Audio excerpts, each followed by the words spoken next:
¿Qué tal? Muy buenos días. Bienvenidos a esta 11ª sesión del curso de optoelectrónica. Hoy vamos a platicar un poquito sobre los láseres, ¿no? Un poco continuando en la tónica, ¿no? De lo que estábamos hablando la vez pasada. Entonces, bueno, pues sin más ni más, comenzamos. Em, Esencialmente, la última sesión lo que platicamos fue sobre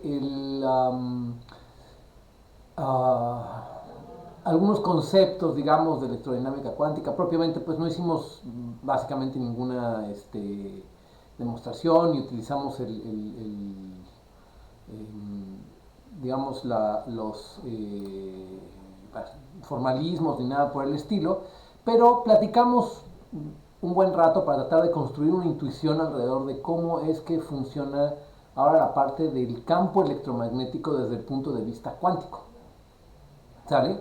Entonces, hoy vamos a continuar en esa misma tónica hacia, digamos, ya propiamente empezar a ver dispositivos optoelectrónicos, dispositivos que, bueno, que tienen que ver realmente con la materia propia de este curso. Hasta ahorita realmente fue una especie de repaso y un poco de poner bases físicas para poder seguir hablando de lo que propiamente se trata este curso. Entonces, hoy vamos a hablar de láseres. Y entonces, bueno, los láseres, ¿qué son los láseres? ¿No?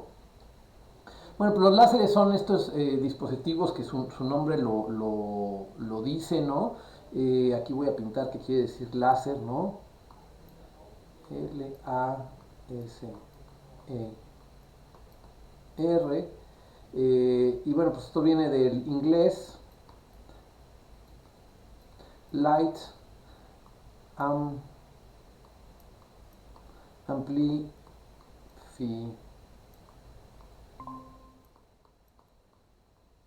Amplification by Stimulated. Ah, perdón.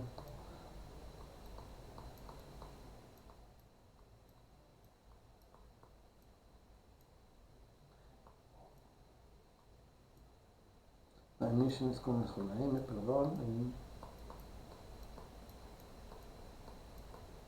Of radiation. ¿Sale?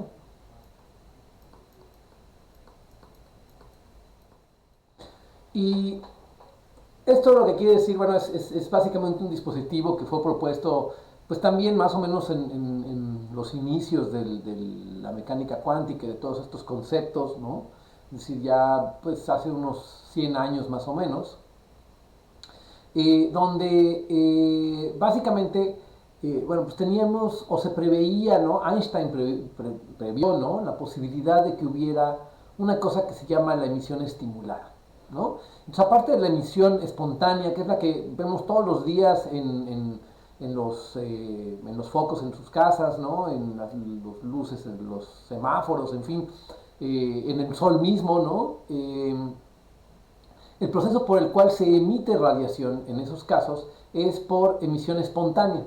Es decir, es el proceso este del que platicamos un poco la vez pasada, ¿no? Si yo pongo a un átomo en un estado excitado, aunque propiamente si pensáramos en el vacío como en el vacío clásico, este nunca decaería. Cuando ya introducimos estas nociones del campo electromagnético cuántico, incluso en la ausencia completa de fotones, ¿no? Es decir, en la ausencia de campo, bueno, de fotones, ¿no? Que pueblen o que llenen los modos electromagnéticos, ¿no? Del espacio, eh, podría haber una cosa que se llama la emisión espontánea, que es este proceso de decaimiento espontáneo, un poco empujado, si así lo quieren decir, por las fluctuaciones de vacío, ¿no? Pero Einstein lo que dijo es, bueno, si aparte de esas fluctuaciones de vacío realmente existiera un fotón que pasa por ahí, ese fotón perturbaría incluso más el potencial, por ejemplo, del átomo de hidrógeno o de cualquier otro sistema cuántico, de alguna molécula o algo más complicado. Y ese fotón que pasa, de alguna forma, si pudiera interactuar con el sistema, que en principio sí puede, eh, lo que generaría es empujaría aún más, ¿no? Le daría una especie de golpe, si quieren, ¿no? Para que el sistema cuántico caiga de este estado excitado a un estado relajado, un estado de energía más bajo. Entonces, esencialmente, lo que tenemos es que hay varios procesos de interacción, digamos, entre la radiación y un sistema cuántico. Ahorita pensémoslo momentáneamente de dos niveles, ¿sale?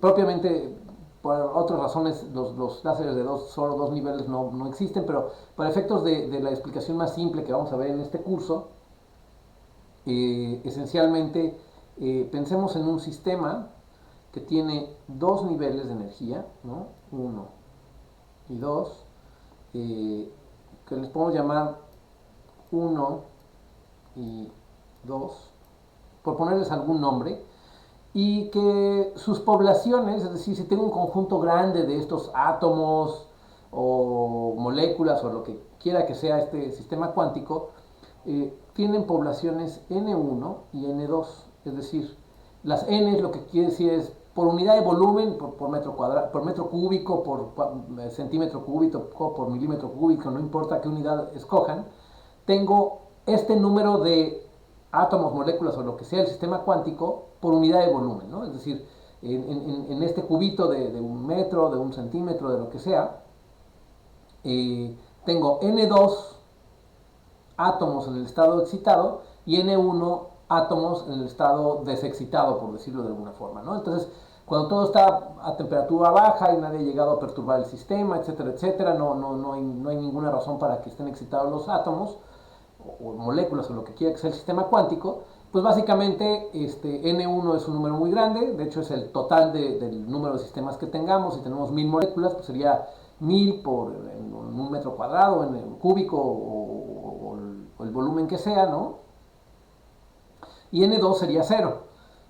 Sin embargo, pues yo podría, digamos, excitarlos todos, ahora preparar todos los sistemas en el estado 2, y entonces ahora N2 sería el total de sistemas y N1 sería 0, ¿no? Y demás. Entonces, creo que, bueno, se entiende, ¿no? Las N lo que me miden es cuántos de los sistemas se encuentran en el estado de arriba y cuántos en el estado de abajo, por unidad de volumen.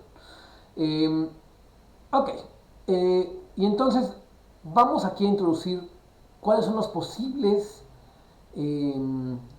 mecanismos de interacción entre el campo electromagnético y este sistema de dos fotones, perdón, de dos niveles. Voy a pintar aquí los dos niveles, ¿no?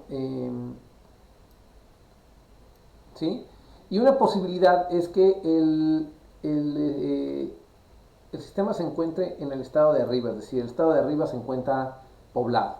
Y que, bueno, pues por ahí vaya pasando un fotón, y tiene que ser un fotón resonante, es decir, un fotón de la misma cantidad de energía que la transición, es decir, la cantidad de energía de este fotón debe ser la misma que la que necesitamos para hacer esta transición. La diferencia entre los dos niveles, ¿sale?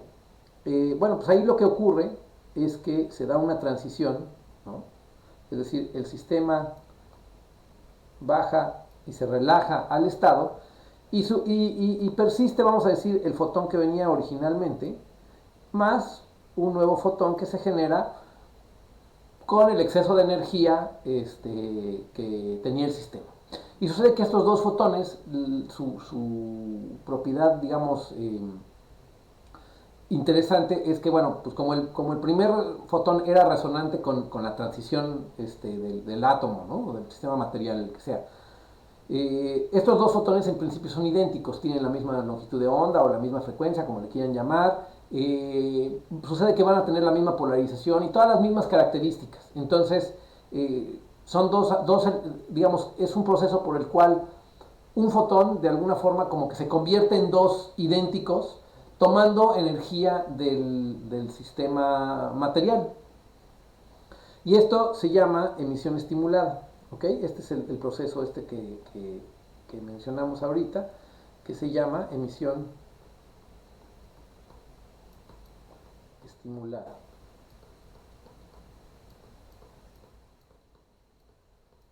¿Ok? Luego existe otro proceso, que voy a poner aquí, que de nuevo tenemos nuestro sistema de dos niveles, ¿no?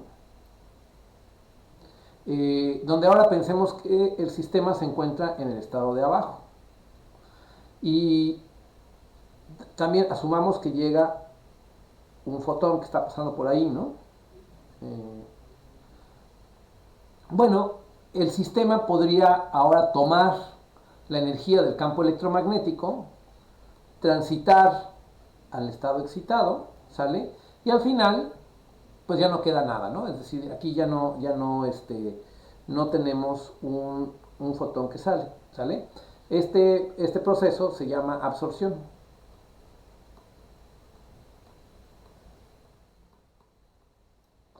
¿sale? Y finalmente tenemos otro proceso más, que es justo del que discutimos ampliamente en la clase pasada.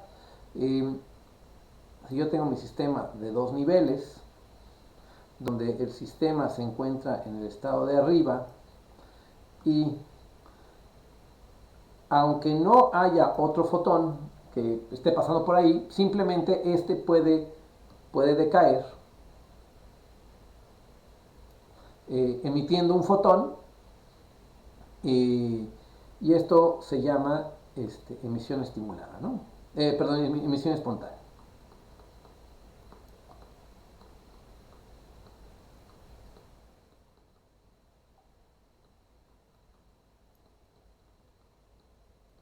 ¿Ok? Ahora, estos básicamente son las únicas posibilidades que hay, ¿no? Las formas de interactuar entre la radiación, el campo de radiación ya cuantizado, es decir, ya pensando en fotones, en estos paquetitos de energía que puede contener cada uno de los modos electromagnéticos del campo electromagnético, ¿no? Y el sistema material, que puede ser un átomo, una molécula o lo que sea. ¿Sale? Ahora, la pregunta es, bueno, cada uno de estos, ¿qué tan probable es que ocurra? ¿Sale? Entonces, eso lo vamos a escribir aquí abajo. Eh, Vamos a ver. La probabilidad de que el primero ocurra, es decir, la emisión estimulada, tiene que ver con el número de átomos que se encuentran en el estado excitado, ¿no? Es decir, los que no están excitados, los que están en el estado de abajo, no pueden emitir estimuladamente. Entonces, como que la probabilidad de que esto ocurra debería de ser proporcional a N2, es decir, al número de sistemas que tengo en el estado 2. Entonces, esto debería ser proporcional a N2, ¿sale?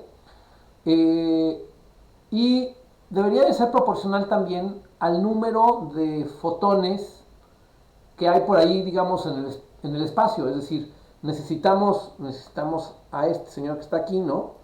O necesitamos varios, ¿no? Para que realmente, digamos, podamos ver una cantidad apreciable de luz emitida por este mecanismo. Entonces, también debe de ser como proporcional a la cantidad de fotones que se encuentran pues ahí, ¿no? Pasando por el material. Digo, no estamos pensando en un solo átomo, sino estamos pensando en un ensamble de átomos, es decir, muchos átomos, un sólido puede ser, o un gas, o cualquier otro eh, forma, digamos, de material. Entonces, debería de ser proporcional a U sub nu, que básicamente es la densidad de energía o densidad de fotones que hay en esta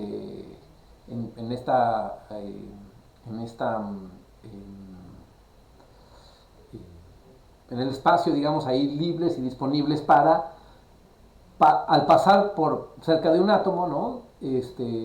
Pues generar una de estas transiciones, ¿no?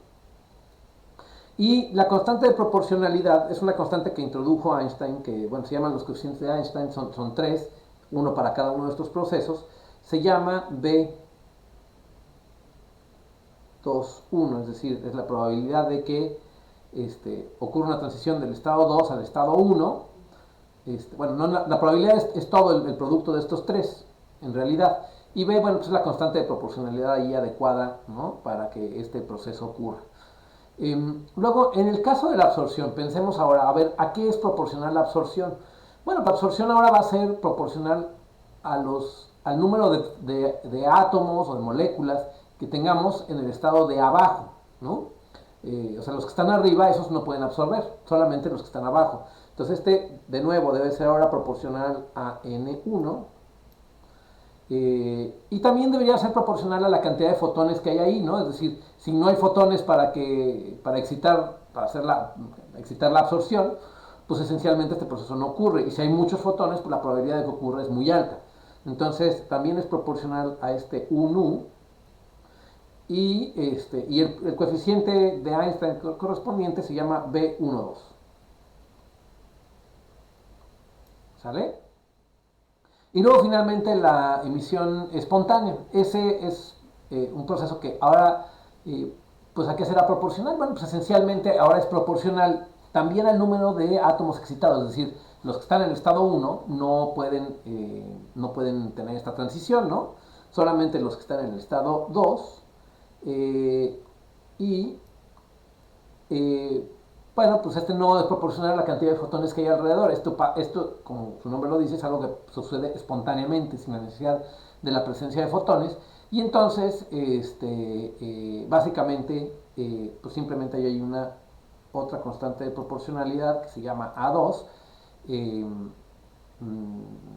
de que este evento ocurra, ¿no? Y como que todos estos eventos de alguna forma tienen que estar balanceados, es decir, ahorita vamos a hacer como la cuantificación, o vamos a tratar de balancear cómo quedan todos estos para que eh, pues, todo funcione de alguna forma, ¿no? Entonces, a ver, vamos a ver, si tenemos que la probabilidad por unidad de tiempo, es decir, por segundo, de que haya emisión estimulada es este numerito que está aquí. La probabilidad por unidad de tiempo de que haya que haya absorción es esta que está aquí. Y la probabilidad de que haya emisión espontánea es esta que está aquí. Pues como que las emisiones y las absorciones de alguna forma, si el sistema se encuentra en equilibrio, deberían estar balanceadas, es decir, tiene que haber el mismo número de absorciones que de emisiones, porque si no, bueno, pues el sistema se sale de equilibrio. Entonces la condición de equilibrio para este caso sería, eh, perdón, N2 A2, o podemos llamarle A21, porque es como le llamamos también, A21 más N2 B2 1U, ¿cierto? Esas son las emisiones, ¿no? Y estas tienen que estar balanceadas con las absorciones, ¿no? Entonces esto tiene que estar balanceado con N1 B1 2 1, ¿sale? Digo, es simplemente un asunto de conservación. El número de átomos que suben y que bajan, pues al final de cuentas tiene que estar balanceado en el sistema, siempre y cuando se encuentre en equilibrio térmico, es decir, mientras no le estemos inyectando energía. ¿Sale?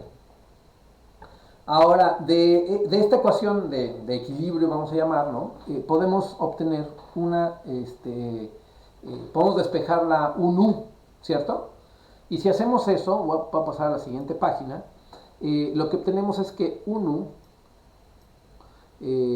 es igual a A21 sobre B21 multiplicado por 1 sobre, eh, ahí les va el truco, ¿no? B12 entre B21 por E a la H nu, este es H nu, sobre KT menos 1. Y esto simplemente lo que estoy poniendo ahí es de nuevo la condición de equilibrio termodinámico. ¿Cómo se distribuirían las poblaciones de los dos niveles dada una cierta temperatura? Ya no estamos pensando ahora a temperatura cero, sino pensamos en una temperatura dada. Bueno, pues si hacen la termodinámica, que no vale mucho la pena que nos metamos ahorita en eso, esencialmente lo que les queda es esto que tenemos aquí. Es decir, queda una distribución exponencial, ¿no? Bueno, 1 menos la exponencial de h nu entre kt, ¿sale? Y eso, pues esencialmente lo que nos da es qué tanto tenemos, qué tantos átomos tenemos en el estado de arriba y en el estado de abajo, dada una cierta temperatura, ¿sale? Entonces, hasta ahí, esto es lo que sale, ¿no? Ahora, para que esto concuerde con Planck, ¿se acuerdan todas las cosas que habíamos dicho sobre Planck, ¿no? Sobre bueno, cómo resolvió el problema aquel del cuerpo negro, ¿no? Primero tendríamos que tener que B12 tiene que ser igual a B21. Esa sería la primera condición. B21, ¿ok? Y además tendríamos que A21 dividido sobre B21 tendría que ser igual a 8 pi h nu cúbica sobre c cúbica. Ahora, esto no me lo crean, chequenlo con respecto a lo que vimos en la primera clase. ¿Sale?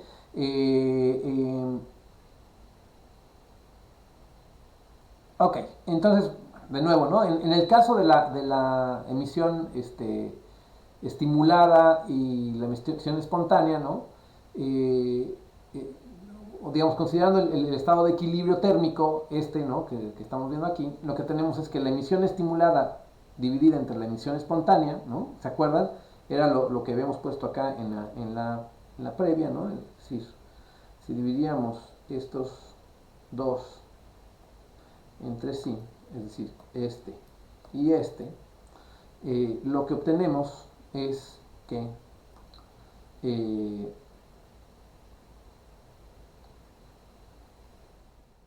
perdón, emisión estimulada dividida entre emisión espontánea nos queda igual a B21 U nu dividido entre A21 por 1 sobre E a la H nu sobre KT menos 1. ¿Sale? Y básicamente esto lo que implica es que si lo piensan, digamos, voy a regresarme un momento al dibujito de antes, ¿no? En este caso, esto, ahorita creo que en el grupo no tenemos ingenieros electrónicos, pero básicamente ¿esto qué es? Esto, lo que tenemos aquí, básicamente es un amplificador, ¿no? Algo que le pones una señal pequeña y sale una señal más grande, bueno, una señal de una amplitud diferente, ¿sale? Siendo esencialmente la misma señal. Entonces, lo que tenemos es que este proceso, básicamente, lo podemos utilizar como una especie de amplificador de luz. Y eso fue una de las cosas que se dieron cuenta, en particular Einstein, ¿no? Y bueno, necesitamos ahora tratar de entender cómo o qué es lo que se necesita para que esto ocurra, para que realmente haya amplificación. Entonces, para que haya amplificación, voy a hacer aquí un par de grafiquitas, ¿no? Justo lo que acabamos de escribir en esta parte de aquí, ¿no? De cómo es la población en función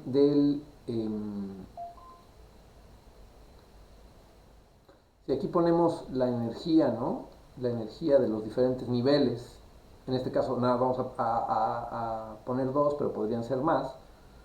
Y aquí ponemos la población, ¿no? Población.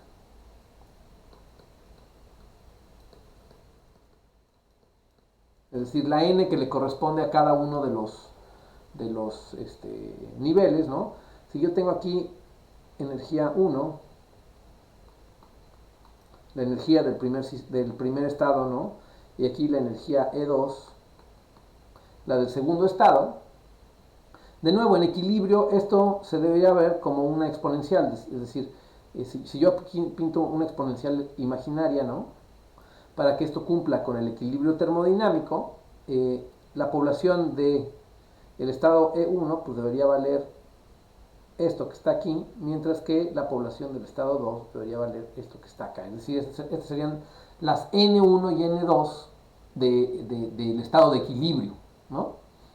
Eh, ok, y entonces, a ver, para que podamos realmente tener amplificación, lo que necesitamos es que el proceso de acá, este que está aquí, la emisión estimulada, realmente sea pues de alguna forma el proceso predominante, ¿no?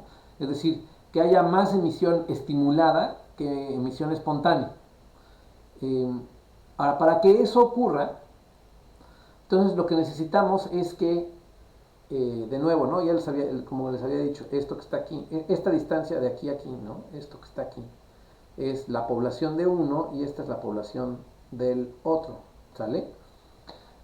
Si queremos que eso ocurra, ¿no? Con alta probabilidad, que haya muchas emisiones estimuladas, necesitamos tener muchos de los sistemas, muchos de los átomos, de las moléculas, en el estado que es susceptible primero de emitir. Eso es lo primero que necesitamos solicitar. Entonces voy a pintar aquí de nuevo esta exponencial imaginaria, ¿no? Que está por aquí.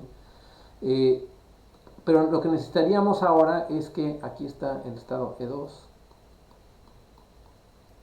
aquí está el estado E1, y lo que necesitaríamos es que ahora el estado E2 y el estado E1 quedaran así más o menos, es decir, que el estado E1 tuviera poquitos, ¿no? Y el estado E2 tuviera muchos, de tal forma que haya muchos que sean susceptibles de emitir eh, eh, de forma, bueno, de emitir en general, pero en particular de emitir de forma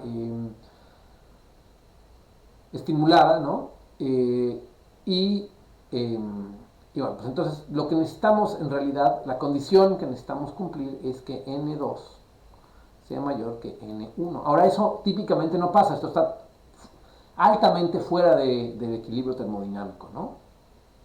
Entonces eso no pasa, digamos, como espontáneamente, así naturalmente, eso no ocurre. Esta es una situación, como les decía, completamente fuera de equilibrio. Eh, entonces, lo que necesitamos es que lograr esto. Y esta condición que tenemos aquí, ¿no? En términos de la energía y la población, eh, es lo que se llama inversión de población.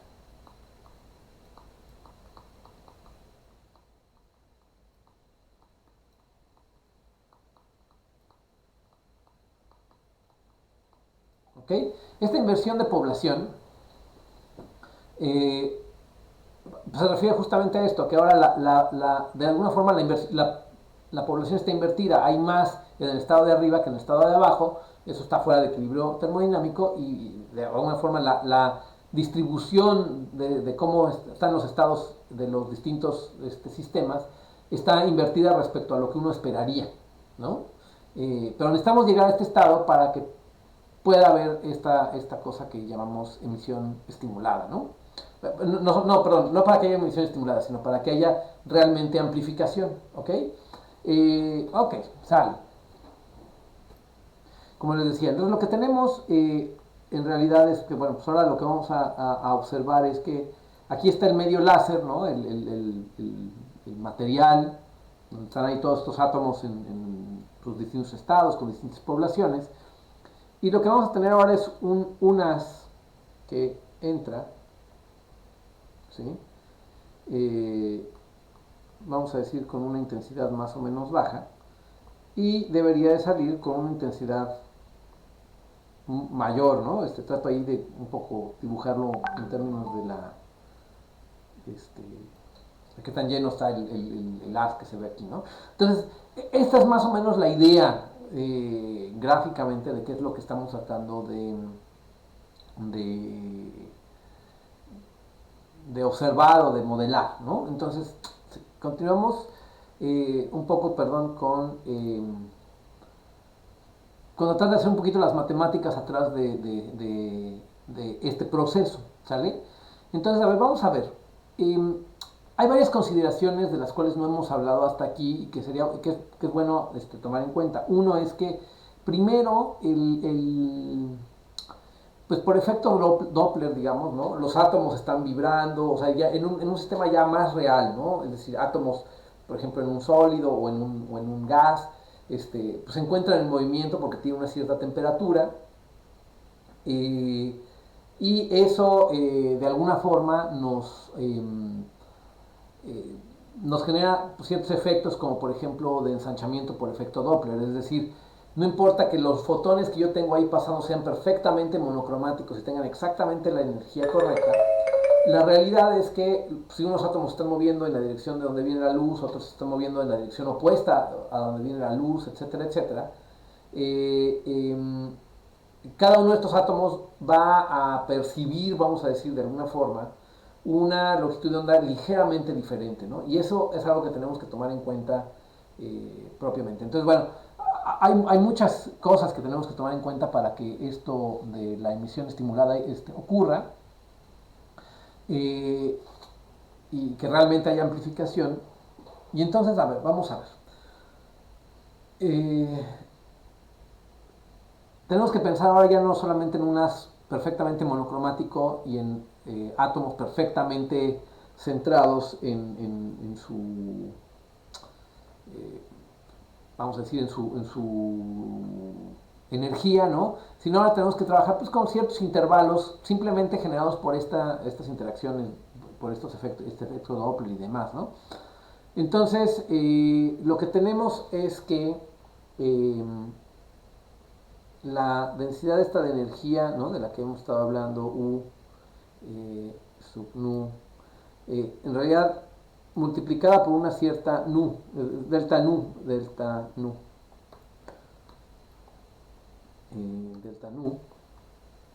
donde digamos es como el ancho espectral que ven los átomos por este efecto Doppler. Unos van a ver ligeramente más corrido hacia las energías más altas, otros hacia las energías más bajas o hacia las frecuencias. Y esto está dado por la intensidad a la frecuencia nu entre C por delta nu. ¿Ok? Eh, ok. Y bueno, pues también los átomos, digamos, que van a tener como que van a caer, digamos, dentro de esta bandita de energías que sí son susceptibles de todavía, digamos, de absorber, bueno, pues también les vamos a llamar delta N1 y delta N2, y la absorción, ¿no?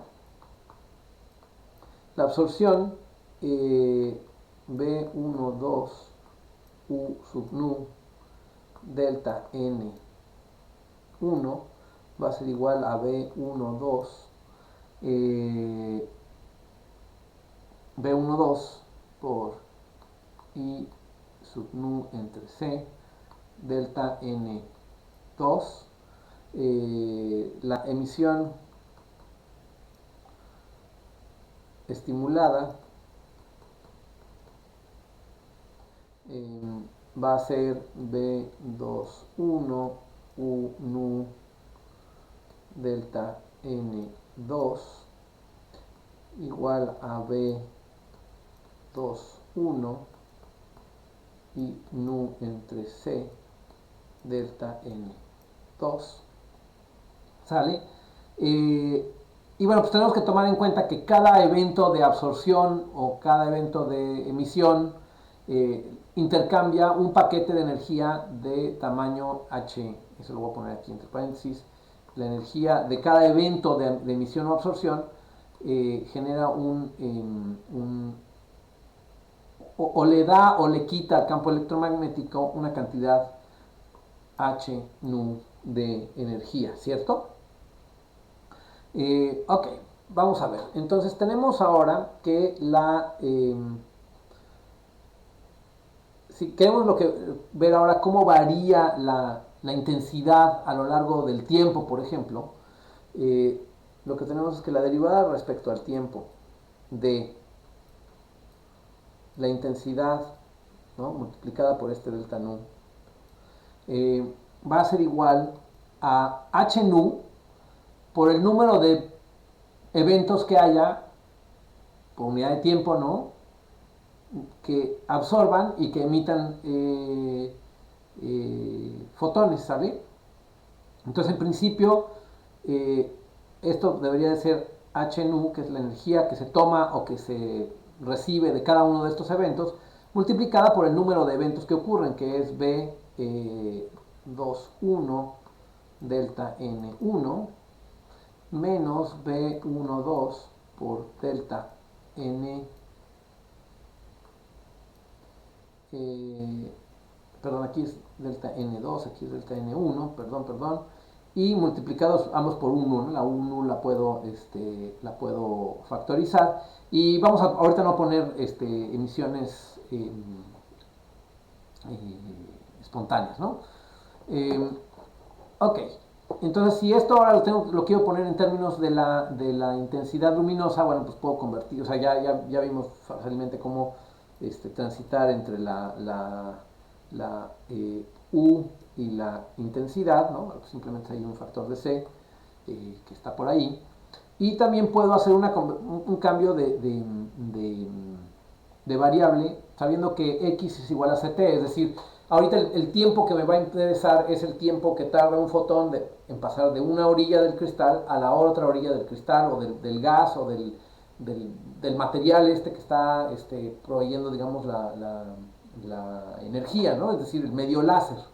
Entonces, sí, esencialmente lo que quiero ver es ahorita cómo funciona, digamos, el proceso de amplificación a lo largo de una sola pasada, es decir, mientras yo transito de una orilla a la otra orilla del medio láser.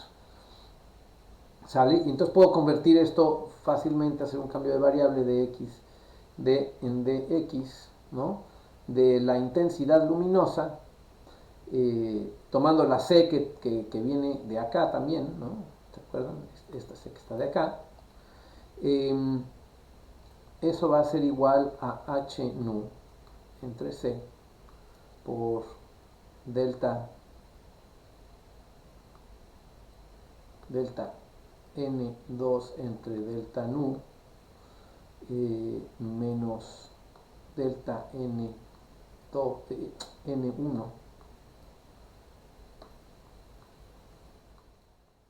sobre delta nu por B21 por I sub nu, y esto me implica bueno, perdón, I sub nu, pero bueno, esto también es I sub nu, ¿no? Esto me implica, si se dan cuenta, bueno, pues esto que está por aquí, esta parte que está del paréntesis y todo esto que está aquí, básicamente solo es un montón de constantes, es decir, si de alguna forma logramos poner una cierta cantidad de átomos en el estado N2 y una cierta cantidad de átomos en el estado N1, eh, y soltamos un fotón o una cierta cantidad de fotones de una orilla del cristal y los hacemos pasar, pues lo que van a encontrar es básicamente una cantidad, estas dos cantidades, bueno, pues ya están fijas. Obviamente conforme vayan propagándose, bueno, pues algunos irán decayendo, etcétera, etcétera, o algunos serán absorbidos, ¿no? Pero básicamente el punto importante es que, digamos, si no ponemos un número muy, muy grande de fotones de inicio, esos dos números son esencialmente constantes, ¿no? Y básicamente, pues entonces todo lo que tengo aquí, ¿no? Desde aquí hasta acá es una constante. Y entonces de aquí tengo que la ecuación diferencial esta, pues es la derivada de I nu igual a una constante por I nu. Es una constante que, dependiendo del delta N2 y el delta N1, de qué tan grande sea uno y qué tan grande sea el otro, es decir, qué tan grande sea la población en un estado y en el otro, básicamente puede ser o bien positiva o bien negativa, es decir, puede ser una exponencial, ya sabemos, la solución de esta ecuación es una exponencial, pero el exponente puede ser positivo o negativo, ¿no? Entonces lo que tenemos aquí es que I nu va a ser igual a I0 sub nu, una cierta constante I, ¿no? Multiplicada por E a la este, alfa nu x, donde alfa nu es igual a h nu sobre c por delta n2 entre delta nu menos delta n1 sobre delta nu b21. Y bueno, pues esta alfa nu puede ser positiva o ser negativa dependiendo de la n2 y de la n1 esencialmente. ¿Sale? Entonces, de nuevo, si la delta n2 y la delta n1, es decir, si no hay mucho efecto Doppler y este tipo de cosas, pues las poblaciones totales, n2 y n1, se parecen mucho a la delta n2 y delta n1, que son esencialmente las que caen dentro del cierto ancho de banda que puede mantenerse habiendo una interacción resonante con el átomo, ¿no? Entonces,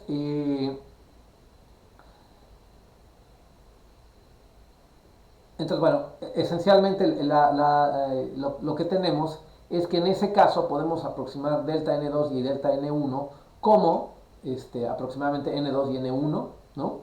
Y entonces, a ver, vamos a ver, lo que obtenemos es que la alfa, esta de la que estábamos hablando, y le voy a poner aquí un max, va a ser igual, o va a ser aproximadamente igual, ¿sí?, a h nu dividido sobre c delta nu por n2 menos n1 b12, ¿cierto? Y como les decía, ¿no? Si n2 es mayor que n1, eso me implica que alfa es positiva, y esto me implica amplificación, ¿sale? Que es esencialmente lo que estábamos buscando, ¿sale? Ahora, de nuevo, esto todavía sigue siendo una cosa un poco idealizada, ¿sale? Ahorita vamos a ver por qué. La delta nu, esta que se encuentra aquí, ¿no? Básicamente es el ancho espectral de la línea de absorción o de emisión del átomo o de la molécula o de lo que estemos utilizando como medio láser. Y bueno, de nuevo, si el efecto Doppler y demás no es demasiado grande, pues ese delta nu, vamos, todos los átomos caen dentro de ese delta nu y por eso quitamos las deltas de N2 y de N1, ¿no? Ok, ahora, como les decía, tenemos algunos otros detalles que tomar todavía en cuenta. Uno, ¿cómo vamos a producir la inversión de población? Bueno, la inversión de población se puede generar de muchas maneras. Una es por bombeo óptico, es decir, podríamos tomar una lámpara, una fuente luminosa o cualquier cosa, ¿no? Y excitar ópticamente el medio láser, poner más átomos o más moléculas en el estado de arriba y de alguna forma de ahí, bueno, luego mandar un poquito de luz adicional resonante con esa transición en particular y de ahí tener la emisión estimulada, ¿no? La amplificación.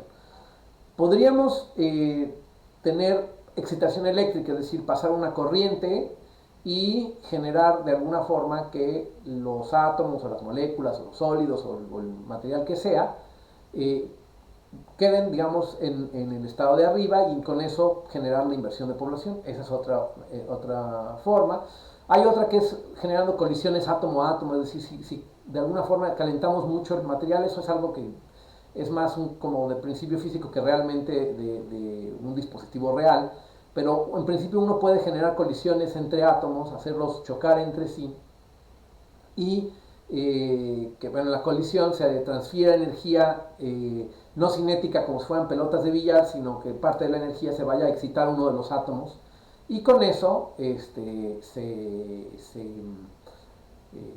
bueno, pues se genere inversión de población, ¿no? Es decir, básicamente es por medios térmicos. Otra forma de generar inversión de población es por medio de reacciones químicas. Uno puede tomar dos o más moléculas, por ejemplo, las hace uno reaccionar, la reacción química toma lugar, probablemente es una reacción química que tenga un exceso de energía en el proceso, y entonces esa energía puede generarse en forma de calor y bueno, los átomos o las moléculas resultantes pues salen con mucha energía cinética, o puede quedar de alguna forma cedida a alguna de las moléculas resultantes de la reacción como un exceso de energía, es decir, como una excitación de sus estados. Entonces, en vez de irse a energía cinética propiamente, se va a excitar un estado electrónico, por ejemplo, un estado vibracional de alguna o varias de las moléculas resultantes, y con eso también podríamos en principio generar inversión de población, y ese tipo de cosas se utilizan a veces. Bueno, yo nunca he visto un láser que opere así, pero bueno, por ahí existen en los libros al menos. Pero sí, este tipo de reacciones sí las han visto seguramente alguna vez en su vida.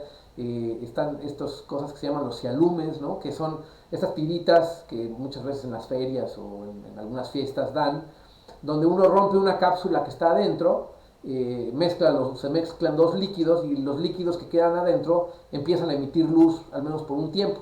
Si esta emisión de luz realmente fuera muy intensa y lográramos que la mayor parte de las moléculas se encontraran en el estado de arriba, en principio esa sería una forma también posible para generar inversión de población. Entonces, podemos excitar ópticamente, podemos excitar eléctricamente por colisiones entre átomos, reacciones químicas, y existen algunos otros mecanismos también ya más exóticos, pero básicamente los dos más importantes o más utilizados ya para dispositivos reales es o bien el bombeo óptico, es decir, usamos una fuente luminosa para excitar el medio láser y luego el medio láser la CEA, vamos a decir, genera proceso de amplificación de luz por emisión estimulada, o bien es por excitación electrónica, ¿no? Es decir, por una corriente eléctrica, básicamente. Esos son básicamente los únicos dos que se usan realmente en dispositivos ya reales, de nuestra vida cotidiana, ¿no? Y los láseres, aunque sonaran como algo muy exótico, en realidad no lo son, ¿no? Las computadoras que están utilizando ahorita para escucharme, ¿no? Probablemente tengan un lector o un grabador de medios ópticos, de CDs o de DVDs, que bueno, ya es una tecnología que en este momento ya va de salida, pero es muy probable que sus computadoras los tengan aún, ¿no? Y ahí adentro hay láseres, la lectura y la escritura de CDs, DVDs, Blu-rays, etcétera, etcétera, todo este tipo de discos ópticos se hace por medio de interferómetros que requieren de un láser. Entonces adentro de nuestras computadoras hay láseres, el internet por el cual están observando esta plática, ¿no? Básicamente la transmisión se hace a través de fibras ópticas, y las fibras ópticas, pues básicamente los datos se codifican por medio de láseres, de diodos láser, que son los que generan los bits unos y ceros, es decir, pulsos de luz, que luego viajan a través de estas fibras ópticas, distancias muy muy largas, intercontinentales, ¿no? Y que pues nos mantienen comunicados y conectados en estos momentos con ustedes, ¿no? Entonces, los láseres son bastante más omnipresentes en nuestra realidad actual de lo que uno tendería a pensar. No solamente son dispositivos raros, exóticos de laboratorio, sino realmente ya son dispositivos que tienen impacto y efectos y que se encuentran en nuestra vida cotidiana de alguna forma.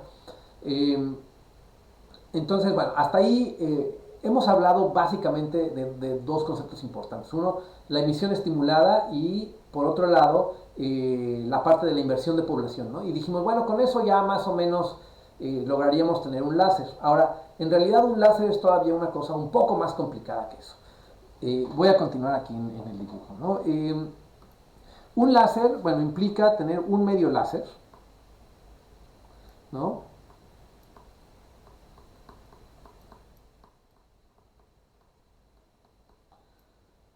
Este medio láser, bueno, pues es un material, ya les digo, ¿no? Un gas, un sólido o lo que sea, y además de eso, para ya crear un dispositivo necesitamos poner este medio láser entre espejos, es decir, necesitamos poner un par de espejos que estén muy bien alineados y que generen lo que se llama una cavidad láser.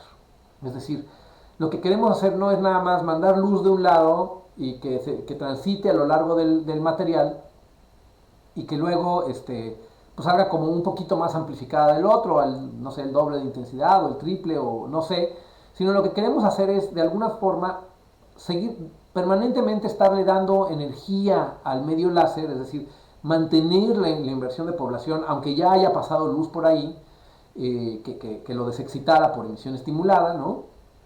Y hacer que esa luz pase muchas veces por el medio láser y de nuevo seguir inyectando energía y que esa energía vaya siendo cedida primero al medio láser y luego el medio láser al campo electromagnético en esta cavidad, ¿no?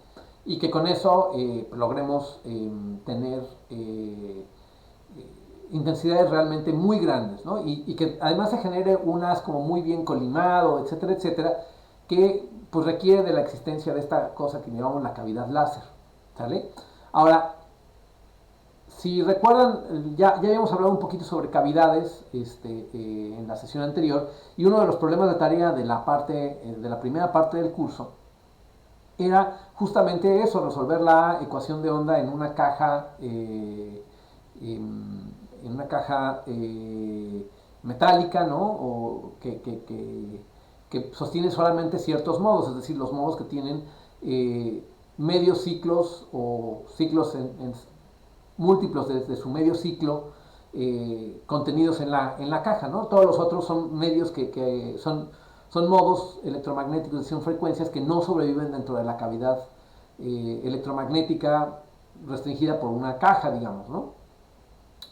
Ok, entonces lo que tenemos ahora es que eso me genera un conjunto discreto de frecuencias permitidas en esta cavidad generada por los dos espejos. Si yo tengo mis dos espejos perfectamente paralelos, pues es el equivalente a una caja metálica, ¿no? Y solamente está permitido el modo que tiene medio ciclo, o el que tiene un ciclo completo, o el que tiene 1,5, o 2,5, o 3, 3,5, etcétera, etcétera. Y eso implica que solamente hay un conjunto de frecuencias permitidas, ¿no? Como típicamente las separaciones de estos espejos son macroscópicas, ¿no? Estamos hablando pues, de centímetros a tal vez 1 metro, en ese orden de magnitud. No en todos los casos, hay algunos láseres ya muy pequeñitos que tienen cavidades de milímetros y de menos de 1 milímetro, pero bueno, en realidad no importa. Siguen siendo mayores a la longitud de onda. Entonces, típicamente lo que tenemos es que, comparados con las longitudes de onda, pues tenemos muchísimos modos, ¿no? Y lo que es decir, los modos corresponden a muchos medios ciclos dentro de la cavidad, ¿no? Los modos que nos interesan en la región óptica. Entonces, vamos a ver. Lo que tenemos aquí es, vamos a poner aquí lo que se llama la curva de ganancia, que tiene que ver justamente con esto de las poblaciones y el efecto Doppler y sobre qué tanto ancho absorbe o emite radiación, perdón, los átomos, ¿no? Qué tan anchas o delgadas son las líneas de emisión o de absorción de los átomos. Y bueno, pues típicamente eso tiene una forma ahí gaussiana o de alguna otra curva, ¿no? Pero bueno, se ve más o menos así. Entonces se ve una curva que es más o menos así. Y como función de la frecuencia, ¿no? Es decir, aquí está la frecuencia o la longitud de onda, no importa. Voy a poner la frecuencia, ¿sale? Entonces, como función de la frecuencia queda así. Y los modos de la cavidad, bueno, pues van cayendo más o menos ahí equiespaciados a ciertas frecuencias, ¿no? Que de nuevo son las frecuencias que corresponden a un número semientero de longitudes de onda. Y bueno, pues por aquí va a haber un cierto umbral que voy a pintar de blanco, ¿no? Donde ahí las ganancias superan a las pérdidas, ¿ok? Y bueno, de las pérdidas no hemos hablado, pero un medio láser, se imaginan por ejemplo un cristal, o incluso un vidrio o algún otro material, pensémoslo, de consistencia sólida, pues, eh, básicamente ese vidrio pues tiene imperfecciones adentro de sí o el cristal, es decir, puede tener como burbujitas, cuarteaduras, pues es un material imperfecto y esas burbujitas y cuarteaduras van a generar esparcimiento de luz, que es luz que se pierde, es decir, ya no se mantiene rebotando entre los espejos. Las superficies del mismo material, bueno, pues tienen coeficientes de Fresnel, es decir, hay cierta parte de la luz que entra al material que es reflejada y que, bueno, pues ya de alguna forma se pierde, ¿no? Las caras del cristal, por ejemplo, no están perfectamente, por más que uno las pula muy bien a precisiones extraordinarias, pues siguen siendo imperfectas, ¿no? Entonces todas estas imperfecciones empiezan a sumar. La composición del mismo medio láser, ¿no? Puede ser un gas o un sólido, de nuevo, lo que ustedes quieran, probablemente pues tenga algunas otras impurezas, ¿no? Hay que puedan tener absorción que ocurra a longitudes de ondas similares y que pues, terminen comiéndose un poco de la luz, pero que no la reemitan, ¿no? Y demás. Entonces, todas esas pérdidas hay que tomarlas en cuenta, es decir, esa es luz que no se mantiene rebotando al infinito en la cavidad. Incluso los mismos espejos son espejos imperfectos, no hay espejos que reflejen el 100% de la radiación. Los espejos tienen pérdidas, 95, 99%, o incluso hay algunos espejos que se pueden fabricar que tienen varios 9, es decir, 99.99 o 999 de reflectancia, pero nunca son perfectos. Todas esas pérdidas van contando, ¿no? Es decir, por más que nosotros queremos seguir inyectando energía al medio láser y que ese a la vez se le inyecte al campo electromagnético, pues va a haber pérdidas, ¿no? Incluso los espejos estos, ¿no? Típicamente uno es tan reflectivo como se pueda, pero el otro queremos hacerlo ligeramente transmisivo, ¿no? Es decir, vamos a decir tal vez 99% reflectivo y hacerlo, bueno, si no 100, voy a poner 100 aquí, aunque sabemos que no se puede hacer 100%, a lo mejor queremos que sea 99.999 y este 1% de transmisión que se genera de este lado, básicamente ese es el haz láser que vamos a sacar del aparato y es el que vamos a utilizar. Entonces los láseres que ustedes probablemente han visto por ahí, que sacan un haz, lo que están viendo en realidad nada más es como el 1% de la intensidad que está adentro de la cavidad.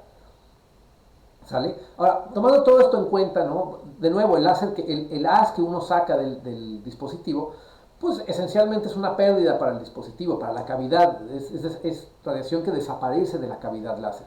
Entonces, para que digamos todo este sistema siga funcionando, tenemos que llegar a un punto en el que las ganancias, es decir, las emisiones por emisión estimulada, superen a las pérdidas, que son la absorción propia del mismo medio, ¿no? Las impurezas, los defectos como que generan esparcimiento, las imperfecciones de los espejos, etcétera, etcétera. Y entonces esta línea blanca que pinté aquí hace un rato, ¿no? Esta que está aquí, básicamente a lo que se refiere ese es el punto en el que las ganancias superan a las pérdidas, ¿no? Y eso a lo mejor solamente ocurre para uno o dos o tres de los modos de la cavidad láser. Típicamente pensamos solamente en uno, ¿no? Pero hay casos en los que hay dos o tres o cuatro, incluso hay casos en los que hay muchos modos de la cavidad que se encuentran todavía dentro de la región donde las ganancias superan a las pérdidas y entonces se genera luz láser. Típicamente, por diversas razones, se favorece uno de estos modos y solamente uno de los modos es el que genera radiación láser, aunque también hay trucos para hacer que no sea solo uno, sino que sean varios de estos modos los que generen radiación láser, y de hecho así es como operan algunos láseres, los láseres ultra rápidos, por ejemplo, por amarre de modos. Esos, al contrario, lo que hacen es, en vez de favorecer que sea solamente una línea la que se emita, que se emitan en muchas líneas y con eso poder generar la superposición de muchos modos y demás, y con eso generar pulsos muy cortos, ¿no? Obviamente no me voy a meter en los detalles en este momento, ¿no? Pero esencialmente lo que tenemos es que el, el, el, um, bueno, pues tenemos que generar estas ganancias, ¿no? O bueno, generar más ganancias que pérdidas en un viaje de la cavidad y con eso garantizar que sí se mantenga este proceso, vamos a llamar láser, ¿no? Entonces, ahí lo que necesitamos es ver, ¿se acuerdan que habíamos pintado en la página anterior, ¿no? La intensidad, vamos a pensar, después de una vuelta completa en la cavidad láser, eh, y esta es la intensidad, vamos a decir, original, ¿no? Entonces, lo que podemos tener es que las ganancias, la ganancia, básicamente va a ser la I sub nu menos la I sub 0 nu, y si esa es mayor que de nuevo, delta, vamos a llamar, aquí no es delta I, sino delta por I, donde delta es el balance de pérdidas y ganancias, ¿no? Por I sub nu. Entonces, lo que tenemos es que esto se genera realmente un pulso láser, un haz láser, ¿no? Entonces, como ven, hay muchas consideraciones más allá del efecto básico de simplemente la emisión estimulada para realmente poder producir un dispositivo real, ¿no? Ahora, esta condición que acabo de pintar aquí, E a la alfa sub nu por 2 veces la longitud de la cavidad, es decir, si esta distancia que está aquí es L, bueno, pues tenemos que transitar por la cavidad 2 veces para hacer un viaje redondo, ¿no? Es decir, va y viene, y entonces ese viaje redondo, si en ese caso menos 1, ¿no? Es mayor que las pérdidas, delta son las pérdidas, es decir, si se pierde el 1% en un viaje redondo, pues delta es 0.01, ¿no? Por ejemplo. Si ocurre esto, entonces realmente tenemos un láser, ¿no? Ok, sale. Muy bien. Y ya nada más para concluir la sesión, hablar un poquito de los tipos de láseres que hay, ¿no? Los más, vamos a decir, antiguos, los primeros que hubo históricamente, pues son los láseres de gas. Típicamente, y de nuevo, esto nada más es para darles una idea de cómo funcionan o cómo operan, ¿no? Típicamente son láseres son gases que los encerramos en una ámpula de vidrio que tiene más o menos esta forma, ¿no? Bueno, hay muchas formas, ¿no? Pero bueno, aquí lo importante es que aquí conceptualmente es una cosa más o menos así, donde aquí tenemos esta que está aquí y esta que está aquí, son dos ventanas planas, ¿no? Y el resto es una especie de tubo que conecta las dos ventanas. Ahí adentro se encierra el gas. Aquí se pueden poner, por ejemplo, electrodos y cables que salen al exterior, donde uno puede aplicar ahí una corriente eléctrica y generar una especie de chispa entre estos dos, ¿no? Que es, se ioniza el gas, se excitan los átomos, ¿no? o las moléculas, y uno luego mantiene ahí una corriente pasando de tal forma que se mantenga cediéndole energía al gas, y entonces el gas se mantenga en un estado de inversión de población. Las ventanas estas están puestas a un cierto ángulo, ¿no? Que se llama el ángulo de Brewster, que ya lo han oído por ahí mencionar seguramente, para evitar pues pérdidas por reflexión de Fresnel en las ventanas, ¿no? Y bueno, pues los espejos se ponen de manera externa acá, ¿no? Para generar la cavidad láser. Y bueno, pues de nuevo aquí se pone una fuente de excitación, que puede ser una fuente de C o de radiofrecuencia o demás, eso no importa mucho.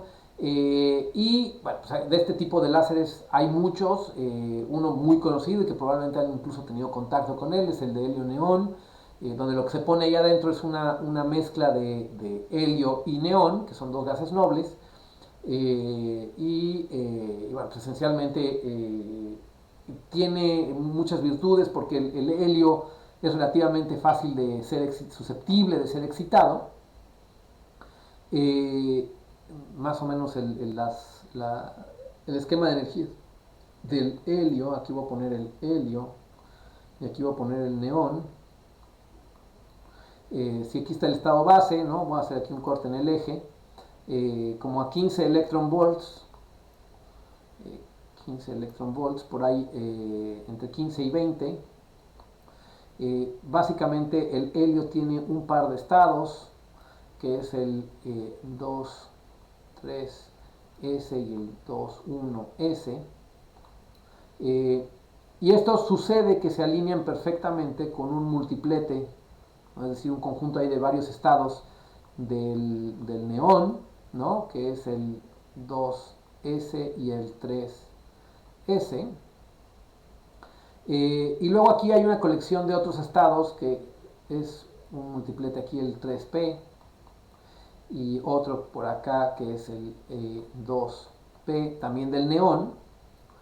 Y entonces estos que están acá son relativamente fáciles de excitar, ¿no? Estos que están aquí son relativamente fáciles de excitar, y estos pueden ceder por medios no radiativos, es decir, por colisiones, por otros mecanismos, pueden ceder energía a los estados del neón, y estos estados del neón, aquí sucede que estas transiciones son básicamente las transiciones que son algunas de las transiciones, porque tiene varias el helio, ¿no? El neón, perdón, que son las que típicamente se pueden obtener de este láser. De hecho, no sé si sepan, pero hay láseres de helio neón que se encuentran en el verde, en el rojo, en el infrarrojo, y todos utilizan los mismos gases, y simplemente ahí, bueno, jugando con la cavidad y algunos otros parámetros, se puede hacer que, por ejemplo, esta emisión está a 3.39 micras de longitud de onda. Esta otra que está acá está a 628 nanómetros, que es la más común, es una línea ahí roja, media anaranjada del helio neón, que es, de nuevo, ese es el helio neón más común que se usa en los laboratorios de enseñanza. Esta que está aquí está a 1.1 micras, y hay otras, ¿no? Que están por ahí. Y entonces eso también hizo muy versátil al láser helio neón desde un principio, cuando solamente había láseres de gas, o bueno, cuando solamente era fácil hacer láseres de gas, y digamos era de los pocos láseres que uno podía de alguna forma, pues no sintonizarlos, al menos sí cambiarle entre algún conjunto de longitudes de onda. Entonces eso lo hizo muy popular. Aparte del helio neón hay muchos otros gases, ¿no? Todos los gases nobles, perdón, helio, neón, argón. El láser de argón también es muy famoso, fue utilizado por muchísimo tiempo. De hecho, tengo entendido que todavía hay algunos láseres de argón ahí en el centro, criptón, y xenón. De todos estos átomos se han hecho láseres. El de argón en particular tuvo una importancia histórica muy grande. Fueron de los primeros láseres realmente de muy alta potencia que se pudieron generar. Y era lo que se utilizaba como fuente de bombeo para cualquier cantidad de otros distintos medios láser, ¿no?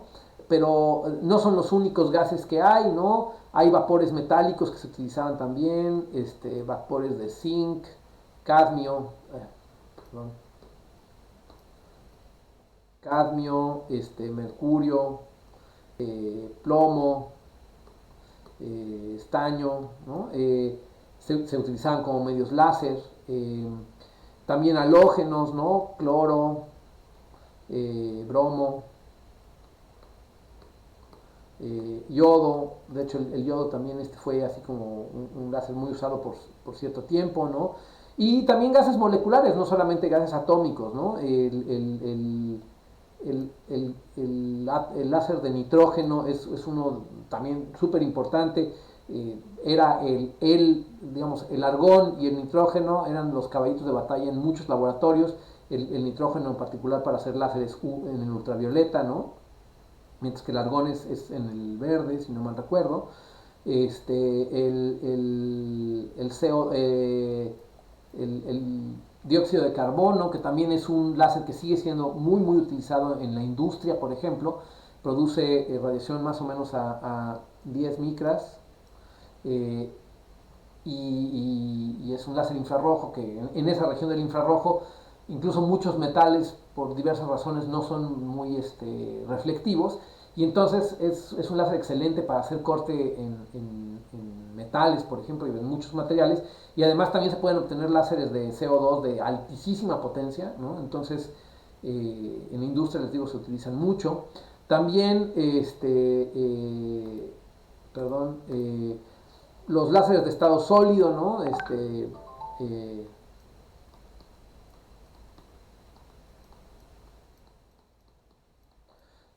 Esos, bueno, pues hay varias formas en las que operan, ¿no? Eso no es una ámpula donde se pone el gas, sino que los sólidos ya son sólidos en sí mismos. Eso tiene sus ventajas y sus desventajas también, pero uno, bueno, los primeros se hacían una especie de barras, ¿no? Circulares o cilíndricas de material, en particular de rubí fue el primero que se hizo, ¿no? Y luego pues se utilizaban lámparas de distintas geometrías, ¿no? Por ejemplo, lámparas de estas como de tubo que se enrollaban alrededor del láser. Entonces tomaban una lámpara de estas como de tubo que se ponían así alrededor del láser como forma de, como medio, como forma de excitación. Entonces estos láseres de estado sólido se excitaban ópticamente, se les lanzaba luz desde una lámpara y con eso se generaba la inversión de población y a veces incluso se podían depositar los espejos directamente sobre las caras del material o a veces se ponían de forma externa, similar los de gas, ¿no? Bueno, pues así es más o menos como se construían. Otros utilizaban también lámparas de tubo, pero estas digamos, un tubo recto, ¿no? Y luego se ponía la barra de material de manera paralela, ¿no? Acá, ahí está la barrita de rubí o del material que sea. Y luego se generaba una especie de espejo, como un cilindro elipsoidal, ¿no? Donde a lo largo de estos dos focos, la lámpara y el medio láser se ponían en los focos, que se aprovechaba muy bien la luz generada por la lámpara, en fin, ¿no?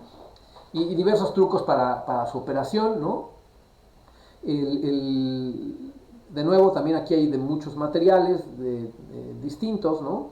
El rubí, por ejemplo, rubí, que es óxido de aluminio. El óxido de aluminio es muy utilizado en medios láser, más a 0.05% de óxido de cromo, ¿no? Que es el rubí, neodimio, eh, en distintas matrices, es decir, átomos de neodimio puestos en distintos sólidos, por ejemplo, fluoruro de calcio,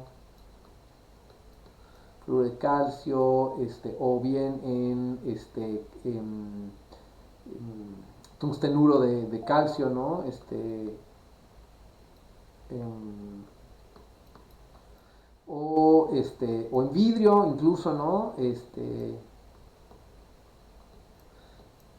O en una cosa que se llama YAG, que quiere decir Yttrium Aluminium Garnet, ¿no?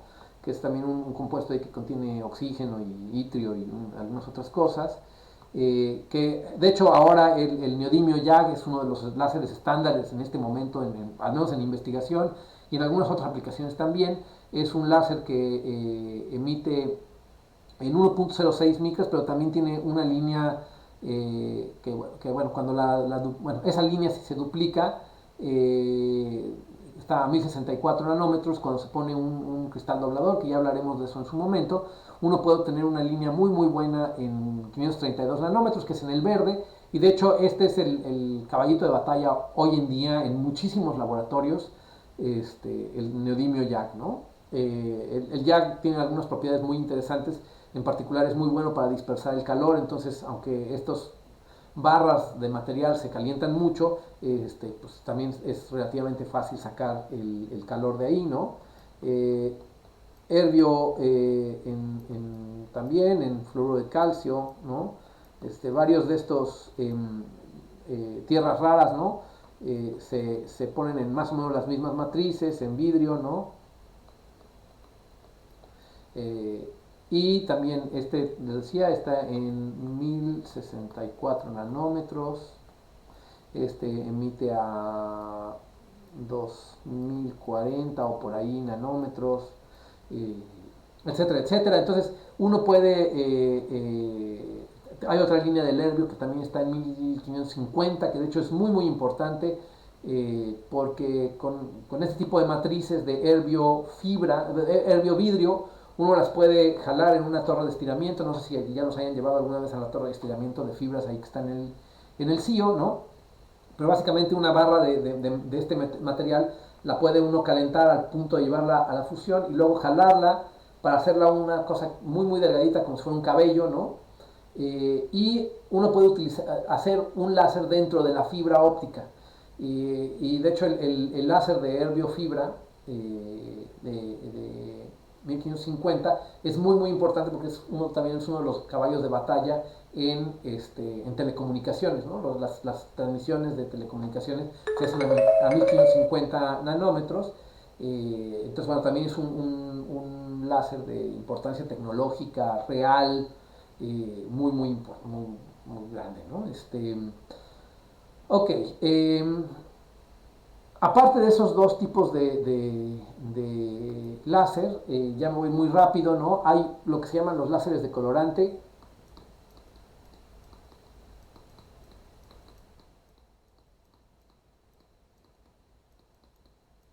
Estos láseres ya no son muy utilizados, ya prácticamente es una tecnología que está casi en extinción, pero fueron muy importantes, fueron el primer tipo de láseres realmente sintonizables de manera continua. Son láseres que más o menos la forma en la que funcionan tienen el espejo, luego tienen aquí un depósito donde ponen un colorante, ¿no? Es decir, un líquido. Típicamente se usaba metanol o algún otro alcohol como disolvente, y se ponía algún fluoróforo dentro de este material, dentro de este líquido, ¿no? Y eran en realidad estas moléculas orgánicas típicamente las que funcionaban como el medio láser. Es decir, era este líquido lo que se utilizaba como medio láser. Y luego aquí se colocaba, en vez de un espejo, se colocaba un prisma o algo parecido, y el otro espejo se colocaba acá. Entonces, de tal forma que la cavidad quedaba cerrada de esta manera. Pero, como el prisma es dispersivo, había longitudes de onda, que voy a pintar unas más hacia el azul y otras más hacia el rojo, ¿no?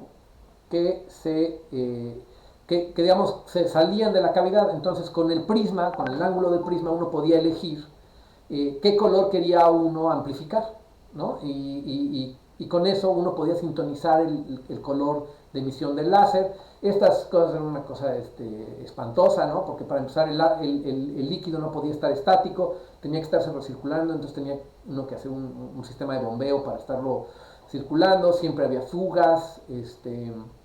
Los colorantes que se utilizaban típicamente eran cancerígenos, citotóxicos, mutagénicos. Entonces era todo lo que uno no quería tener. Y aparte, pues con los sistemas de circulación de colorante en el sistema siempre había fugas, entonces había inundaciones de colorante en los laboratorios, era una cosa espantosa. Pero pues daban una herramienta que era muy útil para la investigación, que hoy digamos ya no se utiliza, ya hay otras formas de hacerlo. Pero bueno, pues tienen su importancia histórica, ¿no? Y finalmente voy a hablar de los láseres de semiconductor,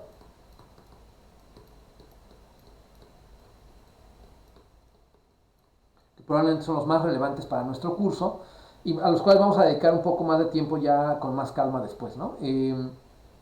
Los láseres de semiconductor, bueno, pues como saben, los semiconductores son sólidos propiamente, no hay niveles discretos, sino lo que hay es bandas. Eso ya lo discutimos con detalle. Y básicamente los láseres de semiconductor son muy parecidos a los LEDs. Esto lo vamos a ver con mucho más detalle, ¿no? Donde hay una unión entre semiconductores tipo N y tipo P. De nuevo, esto no lo hemos tratado aquí hasta ahorita, pero lo vamos a tratar en su momento con mucho más detalle.